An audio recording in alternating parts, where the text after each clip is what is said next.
Bismillahirrahmanirrahim. Assalamu alaikum dear students. It's me Muhammad Irfan Anwar, your chemistry teacher. Well dear students, today we are going to discuss test number 3, which is from the UHS topic 2 organic chemistry, hydrocarbons. Very important test. So let's move towards the discussion of the test.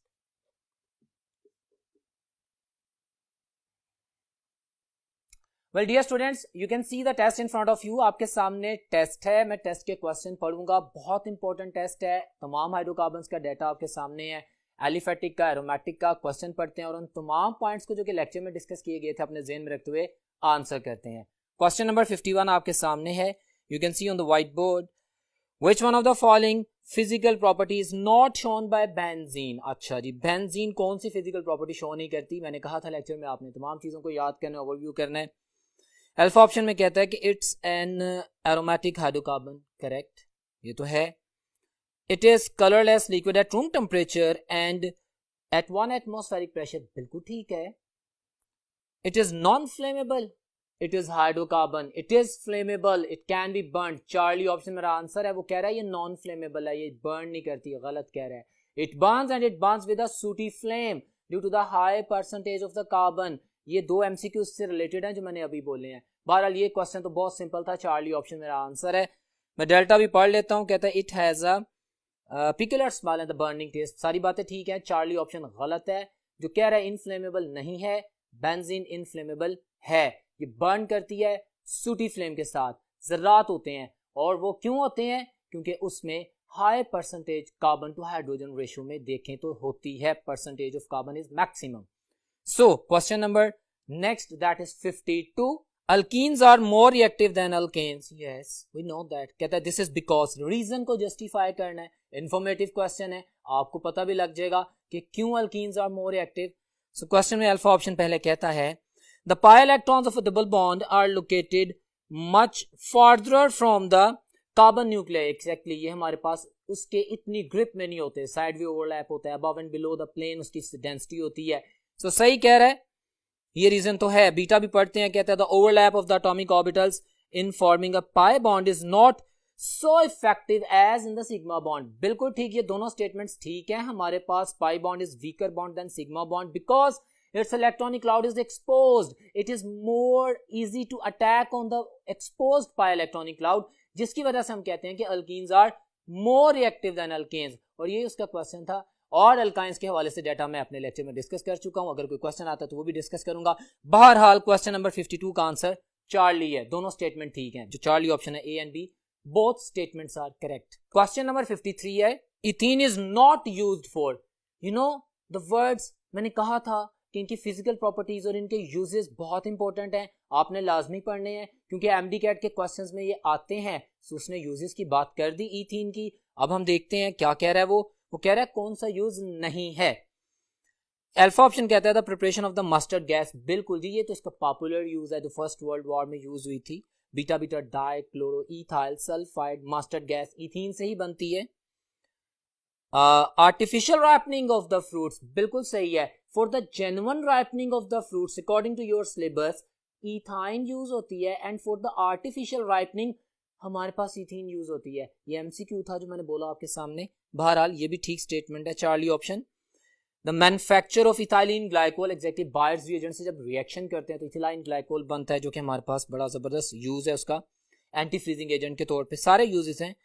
Delta में कहता है the manufacture of the varnishes as a solvent. नहीं जी, ये इसका use बिल्कुल नहीं है. इथीन वार्निशेस बनाने के काम नहीं आती. Very simple answer. Delta option is my answer which is not the use of ethene. Question number 54 dear students, आपके सामने पेपर है. Consider the following conversions. Okay, question number 54 को मैंने आपके सामने सॉल्व किया व्हाइट बोर्ड पे. See on the white board. वो तमाम रिएक्शन केमिस्ट्री ज़हन में रखिएगा. Watch on the white board. My dear student, उसने मुझे ये कंपाउंड दिया alkyl iodide propyl n propyl iodide या 1 आइडोप्रोपेन. Got it. अब उसने रिएजेंट दे दिया अल्कोहलिक क्यूएच. हम जानते हैं एल्कोहलिक क्यूएच की प्रेजेंस में डीहाइड्रोहैलोजिनेशन होती है. एमसीक्यू है. फिर मैं दूसरा पॉइंट बोल रहा हूं. हमारे पास अल्फा कार्बन से जो हमारे पास डेफिनेटली हैलोजन एटम रिमूव होता है. Watch this. और बीटा कार्बन से हाइड्रोजन रिमूव होता है. It's a beta elimination reaction. ये मेरे 3 वर्ड्स 3 MCQs थे जो पूछे जा सकते हैं इसी से रिलेटेड। अब इसकी बात करते हैं, मेरे पास जब डिहाइड्रोहैलोजिनेशन हो जाएगी अल्कोहलिक QH की प्रेजेंस में तो अल्कीन बनती है प्रोपीन, X मेरे पास क्या आ गया, प्रोपीन। ओके, आगे वो रिएक्शन को प्रोसीड करता है, मैंने इसको अलहदा कर दिया for your understanding. Watch this, हमारे पास अल्कीन में जब वाटर ऐड करते हैं एसिडिक मीडियम में, यू बेटर नाउ हाइड्रेशन, हमारे पास addition of water is called hydration. H3O positive जो उसने लिखा है उसको मैंने अलहदा कर दिया आपको समझाने के लिए, this is H positive, this is H2O। आज मार्कोवनिकोव रूल अप्लाई होगा, the positive part will go to that carbon containing more hydrogen, richer become richer। ये सारी केमिस्ट्री एमसीक्यू में पूछी जाएगी, इन रिएक्शंस में मैं रिवाइज कर रहा हूं, ठीक है। तो मार्कोवनिकोव रूल अप्लाई होगा, मेरे पास जो प्रोडक्ट बनेगी दैट इज 2 प्रोपेनॉल, ये Y हो गया, वेरी सिंपल। अब 2 प्रोपेनॉल जब किसी भी हैलोजन एसिड से रिएक्शन करते हैं इन प्रेजेंस ऑफ ZnCl, तो यू बेटर नो, तो हमारे पास क्या होता है, सिंपल ये वाटर बन के एलिमिनेट हो जाता है, ब्रोमीन उसकी जगह पे आ जाता है, it's a nucleophilic substitution kind of reaction. तो मेरे पास जो Z प्रोडक्ट रहती है that is 2 bromopropane. So my dear students, in front of you question number 54 जिसको मैंने जस्टिफाई किया आप लोगों के लिए, वो आपके पास क्या आंसर आ रहा है, इन तमाम ऑप्शंस को देखें तो मेरे पास क्वेश्चन नंबर 54 में beta option is my answer. पहले प्रोपीन बनी, फिर मेरे पास 2 प्रोपेनॉल बना और फिर मेरे पास 2 ब्रोमोप्रोपेन बना। रिएक्शन आपके सामने है, पेपर आपके सामने है, beta option is my answer. MD CAT है, लिमिटेड टाइम है, if you are confident enough in practicing all this kind of the reactions then you will be able to answer that question, otherwise you will be trapped. Time is precious, so improve yourself, इन चीजों को memorise करें, याद करें, practice करें, ताकि अगर इस तरह का क्वेश्चन आ जाए तो आप विद इन लिमिटेड टाइम इसको सॉल्व कर सकें। नेक्स्ट क्वेश्चन पे चलते हैं, question number 55 dear students. Statement में कहते हैं alkane have dash boiling points because they are dash and have dash intermolecular forces. Alkanes, paraffins, least reactive, pure hydrocarbons, non polar in nature, उन तमाम data को ध्यान में रखिएगा। अब आंसर करते हैं इन फिलिंग द ब्लैंक्स का। वो कहता है alkanes have dash boiling points, they have very low boiling points because they are non-polar in nature. So if they are non-polar, their intermolecular forces of attractions are very weaker. Clear है? So मैं अगर options को choose करता हूँ my dear students, the simplest question alpha option is my answer. Very simple, very clear. Got it? So alpha option is my answer. Question number 56, next question है, identify the correct statement. Correct statement. अच्छा, Alkenes are more reactive than alkynes. Yes, towards the electrophilic reagent. बिल्कुल ठीक है, but MD cat का rule याद रखिएगा, तमाम options पढ़ के जवाब देना है, ठीक है। अल्फा तो करेक्ट है, बीटा देखते हैं। Alkynes are more reactive than alkenes towards nucleophilic reagent. My dear students, it's a beautiful question, very important question. Normally आपके ज़हन में आता है कि भाई alkenes are more reactive. हाँ, हम पढ़ते हैं, पढ़ाते हैं, डिस्क्रिप्शन करते हैं, FSC में फोकस्ड है कि अल्कीन्स में इलेक्ट्रोफिलिक एडिशन होती है, अल्काइंस में इलेक्ट्रोफिलिक एडिशन रिएक्शन होता है जी। इस वजह से एक्सपोज्ड इलेक्ट्रॉनिक क्लाउड की वजह से alkenes are more reactive. But ये जो बीटा ऑप्शन है this is something revolving around the A levels concepts. बात क्या है, अल्काइंस की रिएक्टिविटी अल्कीन से ज्यादा हो सकती है, हाँ हो सकती है, अगर इलेक्ट्रोफिलिक एडिशन ना हो, अगर न्यूक्लियोफिलिक सिनेरियो, तो ये बीटा ऑप्शन भी बिल्कुल ठीक कह रहा है। हम जानते हैं अल्फा ऑप्शन भी ठीक है कि alkenes are more reactive than alkynes because of the electrophilic trend. Yes, and alkynes are more reactive than alkenes. क्यों? क्वेश्चन है क्यों, आंसर आपको लेक्चर में भी बताया था, मैं रिपीट कर देता हूं। हमारे पास अल्काइंस में ट्रिपल बॉन्ड होता है, sp हिब्रिडाइजेशन होती है, 50% आयोनिक कैरेक्टर होता है, यानी ज्यादा पोलैरिटी होती है। पोलराइजेशन बढ़ने की वजह से न्यूक्लियोफाइल की जो इन्वॉल्वमेंट है वो ज्यादा आ जाती है। सो दैट्स व्हाई अल्काइंस की रिएक्टिविटी अगर कहीं पे अल्कीन से ज्यादा होगी, so that is because of the nucleophilic trending. Clear है? सो ये दोनों ऑप्शंस बिल्कुल ठीक हैं। क्वेश्चन नंबर 56 का आंसर है Charlie. In the reaction of the chlorine with methane the major products obtained is. अच्छा, उसने बता दिया रिएक्शन हो रहा है, इसको कंडीशन भी क्लैरिफाई करनी पड़ती है। बात जगहों पे वो कंडीशन क्लैरिफाई नहीं करता, वो नहीं कहता कि होमोलिटिक फिशन होगी, वो नहीं कहता कि डिफ्यूज लाइट होगी, लेकिन अगर वो कह रहा है कि रिएक्शन है, रिएक्शन तो हो रहा है। अब अगर रिएक्शन हो रहा है और एक्सेस ऑफ मीथेन यूज हो रही है और वो कहता है कि क्लोरीन लिमिटेड अमाउंट में है, तो मेरे पास मिक्सचर ऑफ प्रोडक्ट की बजाय जो पहली प्रोडक्ट है वही बनेगी। जितने फ्री रेडिकल बनेंगे वो थोड़े से फ्री रेडिकल होंगे और वो जाके मीथेन पे अटैक कर देंगे, हमारे पास मिथाइल क्लोराइड या क्लोरोमीथेन एज अ प्रोडक्ट बनेगी ज्यादातर। बड़ा खूबसूरत सवाल है, कॉन्सेंट्रेशन इंक्रीज कर रहे हैं रिएक्टेंट्स की, अल्केन की कॉन्सेंट्रेशन, मीथेन की कॉन्सेंट्रेशन ज्यादा है, फ्री रेडिकल्स जो बने हैं उनकी कॉन्सेंट्रेशन कम है। सो मेरे पास जो प्रोडक्ट आएगी इस सवाल का जवाब alpha option is my answer. Very simple and clear. So next question की तरफ बढ़ते हैं। Question number 58 dear students, I am trying to revise all the data and once again this question seems to be a highly informative for you, जिसमें कुछ information दी जाएगी जो आप याद रखेंगे। 58 में कहता है कि it is highly unsaturated hydrocarbons. किसकी बात कर रहा है? बेंजीन की। Yes, highly unsaturated, maximum percentage, MDCAT बोलने लगा हूं, क्वेश्चन बोलने लगा हूं, maximum percentage of carbon with respect to hydrogen. ठीक है, carbon to hydrogen ratio maximum, minimum hydrogen to carbon ratio. MDCAT का क्वेश्चन है, ट्रिकी क्वेश्चन है, मैं रिवाइज कर रहा हूं, पेपर में आया हुआ है, इससे रिलेटेड है जो मैं बोल रहा हूं अभी, जो मैं बोल रहा हूं। बेंजीन में carbon to hydrogen ratio maximum होती है, hydrogen to carbon ratio minimum होती है, हाईली अनसैचुरेटेड है। सही कह रहा है। नंबर 2 में कहता है it is highly stable due to the extensive delocalization of the pi electronic cloud. Resonance की वजह से हमारे पास रेजोनेंस कंट्रीब्यूटिंग स्ट्रक्चर्स बेंजीन के बनते हैं 5। हम जानते हैं जितने ज्यादा रेजोनेंस कंट्रीब्यूटिंग स्ट्रक्चर होंगे उतनी ज्यादा स्टेबिलिटी होगी। ऑफ कोर्स जितनी ज्यादा स्टेबिलिटी होगी उतनी कम रिएक्टिविटी होगी। Got it. दूसरी स्टेटमेंट भी ठीक है।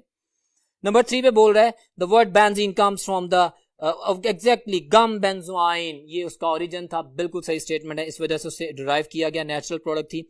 नंबर 4 पे कहता है the word phene is derive from the Greek word which mean light bearing. बिल्कुल ठीक है, इंफॉर्मेशन आ गई, एफएससी में स्पेसिफाई नहीं है, ए लेवल्स में है, ये आप लोगों के लिए इंफॉर्मेटिव क्वेश्चन आ गया।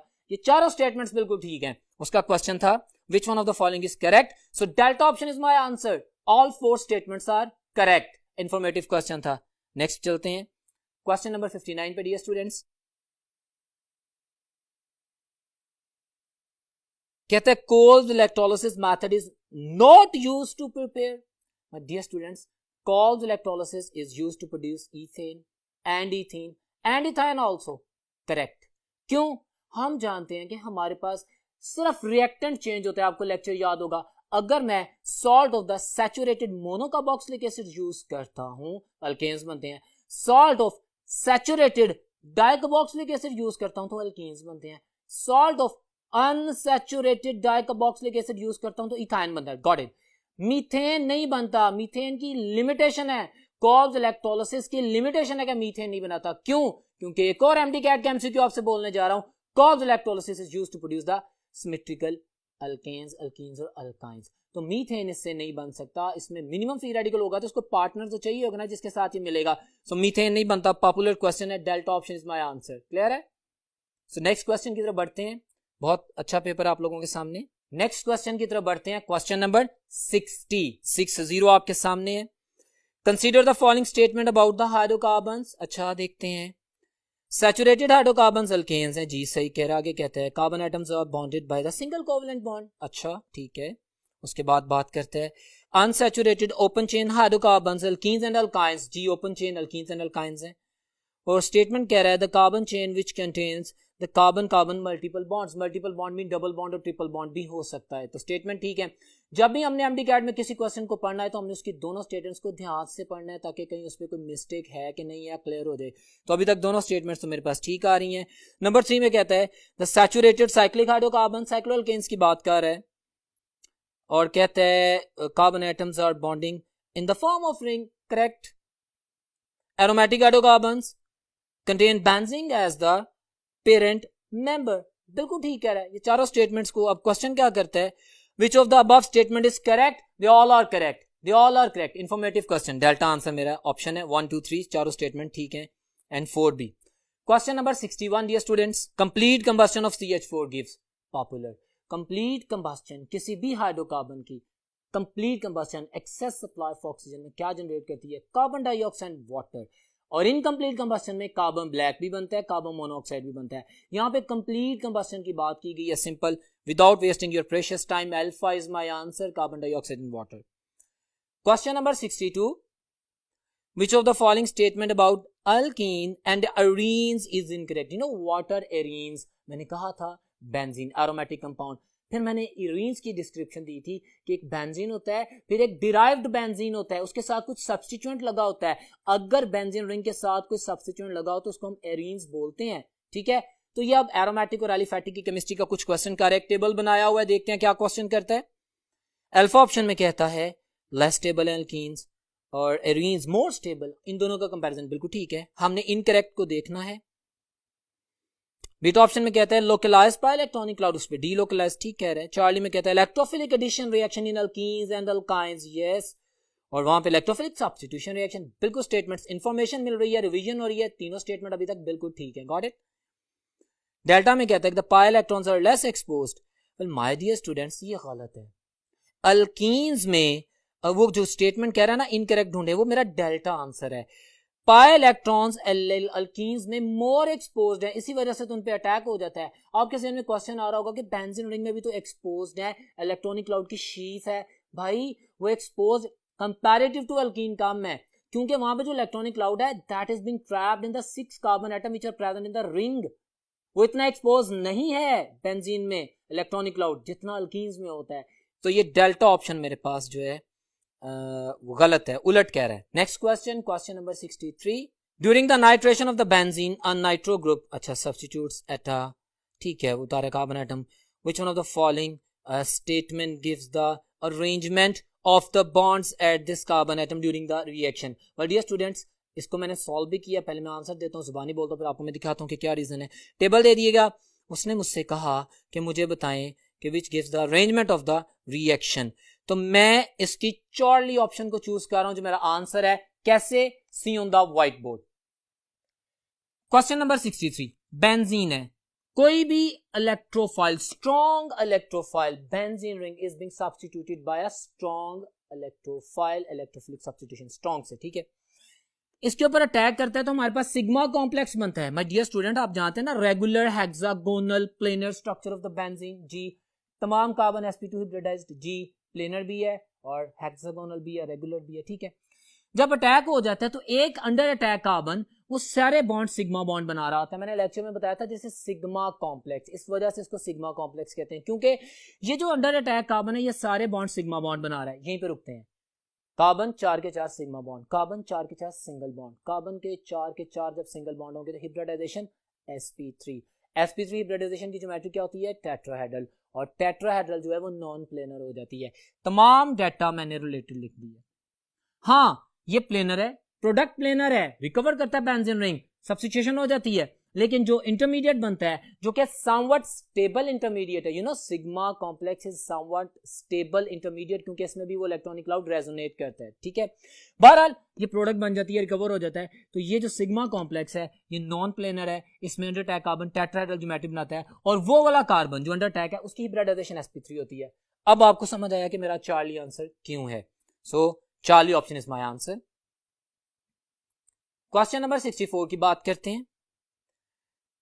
When ethene is treated with the cold dilute KMnO4 solution, buyers reagent की बात कर रहे हैं। हम जानते हैं कि अल्कीन्स का जब 1% dilute cold alkaline KMnO4 solution buyers reagent reaction करवाते हैं तो हाइड्रोक्सिलेशन होती है, हाइड्रोक्सल ग्रुप ऐड हो जाता है डबल बॉन्ड में, तो हमारे पास एडजेसेंट कार्बन एटम्स पे दो हाइड्रोक्सल ग्रुप आते हैं जिसको हम ग्लाइकोल्स बोलते हैं।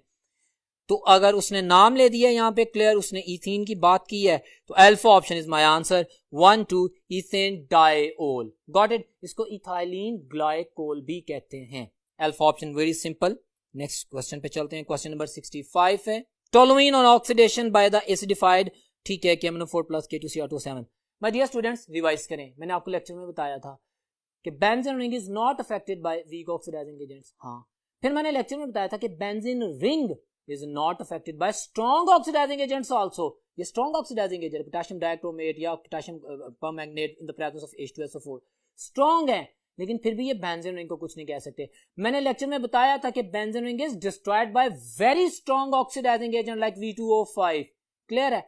अच्छा, फिर साथ में हमने ये इंफॉर्मेशन शेयर की थी कि अगर अल्काइल बेंजीन हो, बेंजीन रिंग उसके साथ कोई भी अल्काइल चेन लगी हो, जैसे टोलुइन की बात कर रहा है सिर्फ मिथाइल स्मॉलेस्ट, इसकी जगह इथाइल हो जाए, प्रोपाइल हो जाए, डीकाइल हो जाए, हेक्टाइल हो जाए, जितने मर्जी कार्बन एटम की चेन अगर एक है, अगर अल्काइल चेन एक है तो वो एक alkyl chain in the presence of this strong oxidizing agent, benzene ring तो कुछ नहीं होगा, लेकिन वो एक alkyl chain carboxylic acid group में कन्वर्ट हो जाएगी। तो टोलुइन जब एक स्ट्रॉन्ग ऑक्सीडाइजिंग एजेंट से रिएक्शन करेगा तो CH3COOH में कन्वर्ट हो जाएगा, तो क्या बनेगा? Benzoic acid. So answer that Charlie option is my answer.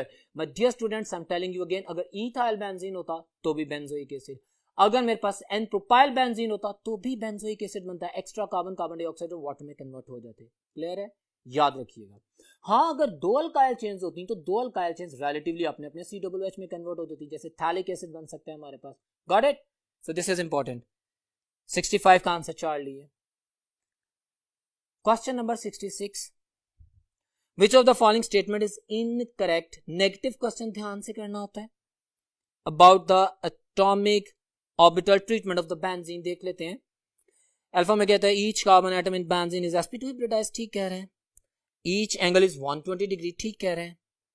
Overlapping of the 2p z orbital gives the diffuse, ठीक है, वो हमारे पास डीलोकलाइजेशन की बात कर रहे हैं, ठीक कह रहे हैं। डेल्टा में कहता है it confirms regular tetrahedral structure, बिल्कुल गलत, बेंजीन का रेगुलर हेक्सागोनल स्ट्रक्चर होता है। सिंपल सा answer, delta is wrong statement, बाकी तीनों स्टेटमेंट्स ठीक है। Delta is my answer. Question number 67, the alkyl halide which give alkenes on dehydrohalogenation, de remove करना hydro hydrogen, halogenation halogen, dehydrohalogenation removal of hydrogen and halogen, ठीक है। With alcoholic potash must have, ये beta elimination reaction है। क्यों beta elimination reaction कहते हैं? कि उसमें मस्ट हैव बीटा हाइड्रोजन। अच्छा, यहाँ पे एक और इंटरेस्टिंग चीज आपसे शेयर करनी थी कि बीटा हाइड्रोजन ना हो तो उसका MD-CAT में क्वेश्चन किस तरह आ सकता है? See on the white board. Question number 67 for you people. पहले तो मैंने ये स्टेटमेंट जस्टिफाई की ना कि मेरे पास एक कंपाउंड है, आप देख सकते हैं मैं इथाइल ब्रोमाइड की बात कर रहा हूँ, ये अल्फा कार्बन है, the carbon with which the functional group attach is alpha carbon and the carbon next to the alpha is beta carbon and all the hydrogen attach to the beta carbon, they are beta hydrogens. Very simple, हमारे पास alcoholic OH की presence में reaction होता है, डीहाइड्रोहैलोजिनेशन होती है, alkyne बन जाती है, रिएक्शन हो जाता है। बट इफ अगर मेरे पास अल्काइल हैलाइड तो हो लेकिन बीटा कार्बन के पास बीटा हाइड्रोजन ना हो तो रिएक्शन नहीं होता। आपके ज़हन में क्वेश्चन आया मसलन, तो ये मैं एक और MD-CAT का क्वेश्चन जो प्रीवियस क्वेश्चन में था आपके सामने ड्रॉ कर रहा हूं। मैंने बनाया नियोपेंटाइल ब्रोमाइड, नियोपेंटाइल ब्रोमाइड, इसमें अल्फा कार्बन ये है जी, हैलोजन एटम अटैच है, बीटा कार्बन है जी है। क्या बीटा कार्बन के पास बीटा हाइड्रोजन है? जी नहीं। बीटा कार्बन के साथ तो तीनों अल्काइल चेन्स अटैच हैं, ओके। बीटा हाइड्रोजन नहीं है, अगर मैं इसका अल्कोहलिक OH के साथ रिएक्शन करूंगा तो सर रिएक्शन नहीं होगा, there will not be any kind of the reaction. So ये एक सिंपल स्टेटमेंट थी जिसकी एक्सप्लेनेशन में मैंने आपके साथ 3 MCQs और शेयर किए हैं। यू बेटर नो, आप मेरी डिस्कशन सुनते जाएं और नोटिफाई करते जाएं। Charlie option. क्वेश्चन नंबर 68 की बात करते हैं students. What happens when 1 mole of the ethane is mixed with the 6 mole of chlorine in dark? क्या डार्क में कोई रिएक्शन होता है? बिल्कुल नहीं। माय डियर स्टूडेंट, याद रखिएगा, homolytic fission, homolytic cleavage free radical generate करती है। Alkanes free radical substitution reaction show करते हैं जी। अल्केन्स तब तक रिएक्शन नहीं करेंगे जब तक फ्री रेडिकल्स नहीं बनेंगे, होमोलाइसिस नहीं होगा, और वो किसकी प्रेजेंस में होता है? डिफ्यूज्ड सनलाइट की प्रेजेंस में, डायरेक्ट सनलाइट की प्रेजेंस में हमारे पास, ठीक है, फ्री रेडिकल तो बन जाते हैं लेकिन मिक्सचर ऑफ प्रोडक्ट नहीं मिलता। वेरी इंपॉर्टेंट MCQ है माय डियर स्टूडेंट्स। अगर कोई MD-CAT में ये क्वेश्चन पूछ ले कि अगर मेरे पास डायरेक्ट सनलाइट हो, मीथेन और क्लोरीन हो, तो क्या प्रोडक्ट्स बनेंगी? क्लोरोमीथेन या डाइक्लोरोमीथेन, जिसे मिथाइलिन क्लोराइड भी कहते हैं। Got it? आप कहेंगे नहीं, डायरेक्ट सनलाइट की प्रेजेंस में सिर्फ कार्बन ब्लैक और HCl बनता है। ये जो मिक्सचर ऑफ प्रोडक्ट आता है ना, वो डिफ्यूज्ड मोनोक्रोमैटिक सनलाइट की प्रेजेंस में आता है। तो ये डार्क में कह रहा है तो डार्क में कोई रिएक्शन ही नहीं होगा क्योंकि फ्री रेडिकल्स नहीं बनेंगे। Interesting and easy question. Question number 68 का आंसर है alpha. Alpha, there will be no reaction. Very simple, आगे चलते हैं। Question number 69 students, which one of the following reaction would not give propene? Propene कोई नहीं बनाएगा। तमाम रिएक्शंस, प्रिपरेशन ऑफ अल्कीन्स ज़हन में रखिएगा। आंसर करते हैं। कहता है कि adding excess hot concentrated sulphuric acid to the propanol, हम अल्कोहल्स का जब रिएक्शन कंसंट्रेटेड H2SO4 से करवाते हैं तो डिहाइड्रेशन होती है, अल्कीन्स बनती हैं, बिल्कुल बनती हैं। बीटा में कहता है adding warm aqueous sodium hydroxide to the two bromopropane. My dear students, अभी पढ़ के आए हैं कि अगर अल्कोहलिक KOH या अल्कोहलिक बेस यूज करेंगे तो अल्कीन्स बनेगी, अगर एक्वस बेस यूज करेंगे और अल्काइल हैलाइड्स रिएक्शन करवाएंगे तो बीटा एलिमिनेशन रिएक्शन नहीं होगा बल्कि न्यूक्लियोफिलिक सब्स्टिट्यूशन रिएक्शन मैकेनिज्म होगा, हमारे पास अल्कोहल्स बनेंगी।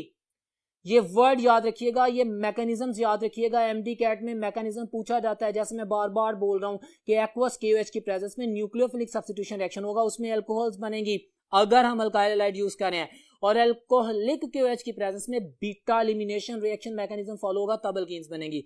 सो उसने पूछा था कि इसमें अल्कीन नहीं बनेगी। मैं तमाम स्टेटमेंट्स पढ़ता हूं, बीटा में तो नहीं बनेगी, मैं चार्ली पढ़ता हूं।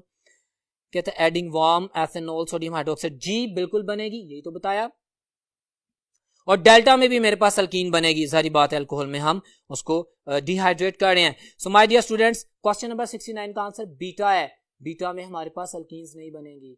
मैं पूरी रिएक्शन केमिस्ट्री रिवाइज कर रहा हूं so that there must not be even a single confusion in your mind. You have to revise the data for you people because we are here to prepare ourselves in the best way. So मेरे dear students, इस बात को याद रखें। Question number 70 की बात करता हूं। Which of the following is incorrect statement about, incorrect ढूंढनी है, about the differences between the elimination and the substitution reaction। देख लेते हैं जी, इंफॉर्मेटिव क्वेश्चन है। हमने एलिमिनेशन रिएक्शन और सब्स्टिट्यूशन रिएक्शंस का सिनेरियो पढ़ा है, जो मैंने लेक्चर में भी बताया। अल्फा ऑप्शन कहता है लेस पोलर सॉल्वेंट में एलिमिनेशन होती है, मोर पोलर में सब्स्टिट्यूशन। ठीक कह रहा है, स्टेटमेंट ठीक है, हमने इनकरेक्ट ढूंढनी है। A stronger base favorite, हाँ एलिमिनेशन रिएक्शन स्ट्रॉन्गर बेस में होते हैं, वो स्ट्रॉन्गर न्यूक्लियोफाइल की प्रेजेंस में सब्स्टिट्यूशन होती है। ठीक कह रहा है। चार्ली कहता है स्टीरिक हिंड्रेंस फेवर्स इट, हाँ जितनी ज्यादा स्टीरिक हिंड्रेंस होगी एलिमिनेशन के चांसेस उतने ज्यादा होंगे। बिल्कुल ठीक कह रहा है, जितनी कम स्टीरिक हिंड्रेंस होगी डेफिनेटली हमारे पास फिर वहां पे सब्स्टिट्यूशन का सिनेरियो आता है। अच्छा, डेल्टा में कहता है low temperature favours. My dear students, elimination reaction high temperature पे होते हैं। Delta is wrong, incorrect statement है। इंफॉर्मेटिव क्वेश्चन था, इसमें इसका सही आंसर सुन लें, रिवर्स कर गया है। मेरे पास जो एलिमिनेशन रिएक्शंस हैं दे अकर एट हाई टेम्परेचर, और सब्स्टिट्यूशन रिएक्शंस के लिए ज्यादा टेम्परेचर नहीं चाहिए होता है, कंपैरेटिवली लो टेम्परेचर पे होते हैं। So delta option is my answer, very simple and clear. Question number 71 की बात करते हैं। On the chlorination of the methane in the presence of diffuse sunlight होगी, फ्री रेडिकल बनेंगे। A mixture of products obtained, जी हमें पता है, अभी हमने ये डिस्कस किया था। Which of the following is the termination step, मैंने आपको लेक्चर में बताया था, अभी दोबारा रिवाइज कर रहा हूं। आप देखेंगे कि टर्मिनेशन स्टेप कौन सा है जिसमें रिएक्टेंट साइड पे दो फ्री रेडिकल्स पाए जाएं। No need to cram, no need to confuse, no need to worry about. गौर से देखें, रिएक्टेंट साइड पे जहां पे दो फ्री रेडिकल पाए जाएं, that is termination step. Further more सुन ले एक और बात, अगर प्रोडक्ट साइड पे दो फ्री रेडिकल्स पाए जाए तो that is initiation kind of reaction. ठीक है, और बाकी दरमियान वाला सिनेरियो आ जाता है प्रोपेगेशन का। सो उसने मुझसे पूछा टर्मिनेशन का, तो मैं देखता हूं तो Charlie option is my answer. आप देख सकते हैं रिएक्टेंट साइड पे दो फ्री रेडिकल्स हैं, दे आर कंबाइनिंग टुगेदर और रिएक्शन को एंड कर रहे हैं। Very simple, Charlie. Question number 72 students, the introduction of the x group, halogens को बोलते हैं ना, x, fluorine, chlorine, bromine, iodine. ठीक है, इन the presence of FeBr3, FeBr3 आपको पता ना वो लीवियस एसिड्स का कॉन्सेप्ट। हम इलेक्ट्रोफिलिक सब्स्टिट्यूशन करते हैं, हैलोजिनेशन करते हैं। हम बेंजीन का जब डायरेक्ट सनलाइट की प्रेजेंस में बेंजीन का रिएक्शन करवाते हैं तो हमारे पास फिर एडिशन होती है। लेकिन FeBr3 की प्रेजेंस में, क्योंकि लीवियस एसिड्स हैं, इनकी प्रेजेंस में जब रिएक्शन करवाते हैं तो सब्स्टिट्यूशन होती है। बहरहाल वो कह रहा है इस रिएक्शन में होता क्या है सर, हैलोजन इंट्रोड्यूस होती है, and introduction of the halogen into the benzene ring is called halogenation. Very simple definition. So alpha option is my answer, very simple and clear. आपके सामने पेपर में डिस्क्रिप्शन भी मौजूद है, जो मैं बोल रहा हूं इसके अलावा एक्स्ट्रा डाटा भी आप लोगों के लिए लिख दिया जो कि आपकी बुक में से है, और जितने भी ट्रिक्ड क्वेश्चन एमडी कैट के हैं वो मैं प्रैक्टिस करवा रहा हूं। आप सुनते जाएं, देखते जाएं और अपनी बेहतरीन तैयारी करते जाएं। क्वेश्चन नंबर 73 की बात करते हैं। कहता है कि विच of the following is free radical substitution reactions. अच्छा, उसने एक सवाल पूछा है, मैं आपको चारों के मैकेनिज्म बताता हूं, गौर से सुने। उसने पूछा है मुझे बताओ फ्री रेडिकल सब्स्टिट्यूशन किस में हो रही है। मैं आंसर कर रहा हूं। अगर मैं अल्फा को देखता हूं तो ये विलियम लैपवर्थ ने इंट्रोडक्शन करवाया था, मैं एल्डिहाइड और कीटोन्स में बताऊंगा आपको, ये न्यूक्लियोफिलिक एडिशन रिएक्शन है अल्फा। ये मेरा आंसर नहीं है। Beta is my answer. In the presence of sunlight alkane is going to react with the chlorine by the process of the free radical substitution. So beta is my answer. Charlie का mechanism भी वैसे सुन लें आप। हमारे पास alkenes में addition होती है, electrophilic addition reaction mechanism है चार्ली, और डेल्टा में न्यूक्लियोफिलिक सब्स्टिट्यूशन हो रही है। एक नेगेटिव OH दूसरे नेगेटिव क्लोरीन को रिप्लेस कर रहा है, न्यूक्लियोफिलिक सब्स्टिट्यूशन हो रही है। उसने पूछा था फ्री रेडिकल सब्स्टिट्यूशन किसमें है, तो beta is my answer. Very simple and clear, बाकी इंफॉर्मेशन भी जरूरी थी जो आपको बताई गई। स्टूडेंट्स क्वेश्चन नंबर 74, एक टेबल दे दी है, once again informative question. Benzene show the following reaction, देखते हैं। हाँ जी, नाइट्रेशन बिल्कुल सही कह रहा है, कोई गलती नहीं है। ओके, इन्फॉर्मेटिव क्वेश्चन है। सल्फोनेशन में भी SO3 करें, मैंने कहा था ना सल्फोनेशन ऑफ द बेंजीन में हमारे पास जो स्ट्रॉन्गेस्ट इलेक्ट्रोफाइल है वो न्यूट्रल SO3 होता है, न्यूट्रल SO3 होता है। ये भी एक MCQ के तौर पे पूछा जा सकता है। बहरहाल रिएक्शन बिल्कुल ठीक है। अल्काइलेशन भी ठीक रिएक्शन है, अल्काइल ग्रुप अटैच हो रहे हैं। एसाइलेशन परफेक्ट, ये Friedel graph acylation, Friedel graph alkylation AlCl3 की प्रेजेंस में कर रहा है, बिल्कुल ठीक कर रहा है। स्टेटमेंट क्या है, the mechanism shown by the above reaction is, इन तमाम रिएक्शंस में इलेक्ट्रोफिलिक सब्स्टिट्यूशन रिएक्शन मैकेनिज्म हो रहा है जो कि बेंजीन कॉमनली शो करती है। Alpha option is my answer, very simple, very clear. Next question पे चलते हैं। क्वेश्चन नंबर 75 है, all of the following are correctly matched except, हमने देखना है जो ये बातें कर रहा है उसमें कौन सा मैच नहीं करता। अच्छा, टेस्ट एंड रिएक्शन और उसकी identification product, got it. Alpha में कहता है reaction of the ammoniacal silver nitrate with alkyne, ऐसा तो नहीं होता, अल्कीन तो रिएक्शन नहीं करते। अमोनिकल सिल्वर नाइट्रेट जिसे हम टॉलरेंस रिएजेंट कहते हैं, ना अल्केन्स करते हैं ना अल्कीन्स करते हैं, बल्कि अल्काइंस करते हैं, और वो अल्काइंस करते हैं जिनमें एसिडिक हाइड्रोजन हो। यस, सारी अल्काइंस भी नहीं करते, one alkynes. Move to the next board, मैंने आप लोगों के लिए लिखी है इंफॉर्मेशन जी। तो डियर स्टूडेंट्स, क्वेश्चन नंबर 75 के डिस्क्रिप्शन में अल्फा मेरा आंसर है, मैं आपको दो मजीद इंफॉर्मेशन बता रहा हूं, वॉच ऑन। वन अल्काइंस जिन्हें हम टर्मिनल अल्काइंस भी कहते हैं, वो अल्काइंस जिसमें sp हिब्रिडाइज्ड कार्बन के साथ हाइड्रोजन अटैच हो, क्योंकि sp hybridized carbon maximum polar carbon होता है, उसमें 50% आयोनिक कैरेक्टर होता है। ये सारे MCQs बोल रहा हूं for you people, got it. उसके साथ जो हाइड्रोजन अटैच होगा वो एसिडिक इन नेचर होगा, और टॉलरेंस रिएजेंट यानी अमोनिकल सिल्वर नाइट्रेट उसके साथ रिएक्शन करके रिप्लेस करेगा H पॉजिटिव को Ag पॉजिटिव से, फिर व्हाइट प्रेसिपिटेट बनेंगे। और ये सिर्फ अल्काइंस टर्मिनल करती हैं, अल्कीन्स नहीं करती। क्वेश्चन में देखें, पेपर देखें, उसने अल्फा ऑप्शन में कहा था कि अल्कीन्स, तो ये रॉन्ग स्टेटमेंट है, and this is not a kind of identification test for alkenes. बाकी स्टेटमेंट्स, हाँ बीटा ऑप्शन ठीक है। नॉन पोलर मीडियम में हैलोजिनेशन ऑफ अल्कीन होती है, 2 स्टेप मैकेनिज्म है, हैलोजिनोनियम आयन बनता है, ब्रोमीन का कलर डिसअपीयर होता है, अनसैचुरेशन प्रूव होती है, बिल्कुल ठीक है। Ozonolysis used to locate the position of double bond, बिल्कुल ठीक है। Catalytic hydrogenation of the vegetable ghee बनता है, बिल्कुल ठीक है। So alpha option is wrong, which was my answer. वो पूछ रहा था बताओ गलत कौन सा है। So my dear students, I answered that. Next question है question number 76, when different alkenes are treated with hot concentrated KMnO4 solution, okay, different products are obtained, which of the following alkene produces the 2 moles of carboxylic acid? Beautiful question, MD CAT में 2 दफा आ चुका है, बहुत खूबसूरत सवाल है। मैं एक MCQ को एक्सप्लेन करता हूं। Hot alkaline KMnO4 solution strong oxidizing agent है, ऑफ कोर्स बॉन्ड क्लीवेज करता है जी। अब आपकी FSC की बुक में, FSC स्टूडेंट्स, आपकी FSC की बुक में चैप्टर नंबर 13 में यह रिएक्शन दिया गया है जिसमें वो कार्बोक्सिलिक एसिड्स की प्रिपरेशन करता है, कार्बोक्सिलिक एसिड बनते हैं, मैंने लिंक बताया। लेकिन बाकी ऑप्शंस इस क्वेश्चन की डिटेल्ड एक्सप्लेन है A लेवल्स में, watch this. But you are the student of MD CAT, I am telling you the all data, see and listen. Alpha option अगर मैं बात करता हूं तो भाई मेरे पास ये जो CH2 अल्कीन है, बॉन्ड क्लीवेज होगी जी, लेकिन प्रोडक्ट सिर्फ कार्बन डाइऑक्साइड और वाटर बनेगा। ऑफ कोर्स कार्बन डाइऑक्साइड बनेगी, ठीक है, बॉन्ड क्लीवेज होगी, ऑक्सीडाइज होंगे कार्बन और हाइड्रो, इसमें एसिड का एक मॉलिक्यूल भी नहीं बनेगा, ठीक है। स्टेट चेन तो है, लेकिन स्मॉलर सिंपलेस्ट यूनिट है इथीन में, कंप्लीट ऑक्सीडाइज कर देगा उसको, कार्बन डाइऑक्साइड बना देगा, ठीक है। ये बात क्लियर कर दी, आगे देखते हैं। Beta option, this is my answer. मेरे पास दरमियान में डबल बॉन्ड आया है, स्ट्रेट चेन है, जो स्ट्रेट चेन अल्कीन्स होंगी, बॉन्ड क्लीवेज होगी, जहां से बॉन्ड कटेगा relevant number of carbon atoms अगर वो एक नहीं है, एक कार्बन कन्वर्ट हो जाएगा CH2CO2 में, अगर एक से ज्यादा है तो they will convert into the relative carboxylic acids. तो इसमें ये बीटा ऑप्शन मेरा आंसर है। मैं मजीद दूसरी ऑप्शंस भी जस्टिफाई करता हूं कि उनमें क्या बनता है।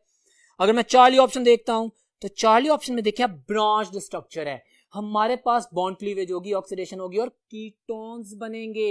लिसन, कीटोन्स बनेंगे, दोनों कीटोन्स बनेंगे क्योंकि दोनों डबली बॉन्डेड कार्बन के ऊपर चेन्स हैं, ऑक्सीडेशन होगी, कीटोन्स पे ब्रेक लग जाएगी। Got it. फिर डेल्टा में अगर देखते हैं, अच्छा ये जो मैंने वर्ड बोला ना कीटोन्स बन के रिएक्शन रुक जाएगा, ये फर्दर कॉम्प्लिकेशन से बचाने के लिए, कीटोन्स भी फर्दर ऑक्सीडाइज होती हैं और रेलेवेंट कार्बोक्सिलिक एसिड बनते हैं, but this is not my topic right now, that's why I am just focusing on my answer and the simple description. अगर मैं डेल्टा ऑप्शन को देखता हूं तो एक ब्रांच्ड है और एक सिंपल है और उसके साथ स्ट्रेट है। जी, डेल्टा ऑप्शन में एक कीटोन बनेगा और एक कार्बोक्सिलिक एसिड बनेगा।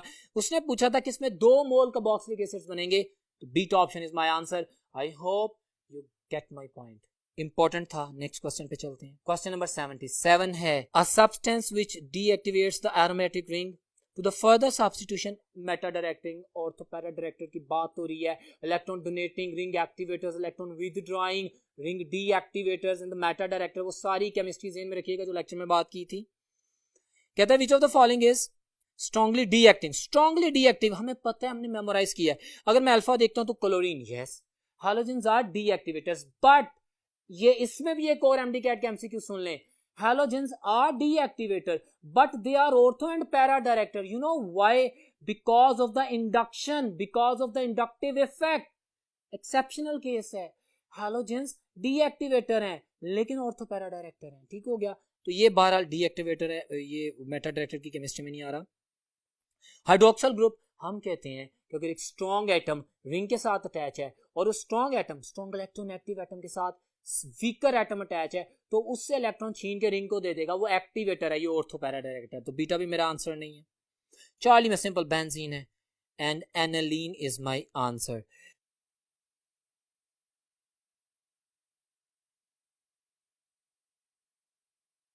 तो डियर स्टूडेंट्स, ये इसकी एक्सप्लेनेशन है जो आगे आपको बयान की गई है। अब बढ़ते हैं नेक्स्ट क्वेश्चन की तरफ, that is question number 78। Mark the incorrect statement about the mustard gas. Description याद रखिएगा, मस्टर्ड गैस के वो तमाम पॉइंट्स के, it's not a gas, it's a high boiling liquid, it's vesicant, it causes blisters on the skin, it is used in the first world war, इसका formula वगैरह देखते हैं क्या पूछ रहा है। It is not a gas, सही कह रहा है, इनकरेक्ट ढूंढनी है। It is a weak vesicant, ये गलत है। इट इज वेसिकेंट, पता है ना वेसिकेंट क्या होता है, जो स्किन पे लगता है और ब्लिस्टर्स यानी छाले बना देता है, सराउंडिंग टिश्यू से वाटर एब्जॉर्ब कर लेता है, किलिंग करता है। It is not weak vesicant, ये गलत कह रहे हैं, स्ट्रांगली वेसिकेंट। बाकी बातें ठीक हैं। सो डियर स्टूडेंट्स, देखें उसने एमडी कैट का क्वेश्चन कितना सिंपल और कितने इजी मोड में बनाया। इसका मतलब ये है कि आपको आपकी रीडिंग भी इंप्रूव करनी है। So beta option is my answer. Question number 79 है catalytic oxidation of alkane is used industrially to prepare. हाँ जी, हमारे पास अल्केन्स की बात कर रहे हैं ना, सिवाय मीथेन के। लेक्चर में पॉइंट सुनिएगा, ये एमसीक्यू भी है। मीथेन जब कैटालिटिकली ऑक्सीडाइज किया जाता है, चाहे पोटेशियम डाइक्रोमेट H2SO4 ले लें, चाहे पोटेशियम परमैंगनेट H2SO4 ले लें, चाहे कॉपर 400 डिग्री सेंटीग्रेड पे ले लें, हाई प्रेशर पे ले लें, स्ट्रॉन्ग ऑक्सीडाइजिंग एजेंट से किसी भी अल्केन का सिवाय मीथेन के अगर रिएक्शन करते हैं तो उसकी final product higher fatty acids यानी ओपन चेन कार्बोक्सिलिक एसिड्स होते हैं। क्लियर है? हाँ, अगर मीथेन यूज करेंगे तो हमारे पास फॉर्मिक एसिड फाइनल प्रोडक्ट नहीं होता, कार्बन डाइऑक्साइड फाइनल प्रोडक्ट होता है। तो यहाँ पे ये पॉइंट भी याद रखिएगा कि तमाम अल्केन्स कैटालिटिकली ऑक्सीडाइज होकर कार्बोक्सिलिक एसिड बनाते हैं एक्सेप्ट मीथेन, क्योंकि मीथेन कार्बन डाइऑक्साइड और वाटर बनाता है। तो ये सिंपल सा क्वेश्चन था, अल्फा आंसर है। This is used to produce the higher fatty acids, open chain carboxylic acids, fatty acids. Question number 80, which property of the benzene may be directly attributed अच्छा to the stability? Reason क्या है benzene की extra stability की, वो देखते हैं। It has low melt, नहीं इससे कंसर्न नहीं है, लो बॉइलिंग पॉइंट से, it does not conduct electricity, बिल्कुल इररेलेवेंट बातें हैं, इससे कोई ताल्लुक नहीं है उसकी स्टेबिलिटी से। ही enthalpy of formation is positive, does not matter, we have nothing to do with this. Delta is my answer because of the extensive delocalization of the pi electronic cloud, जिसे रेजोनेंस कहते हैं, जिसे mesomerism कहते हैं। Other name of resonance is मीजोमेरिज्म।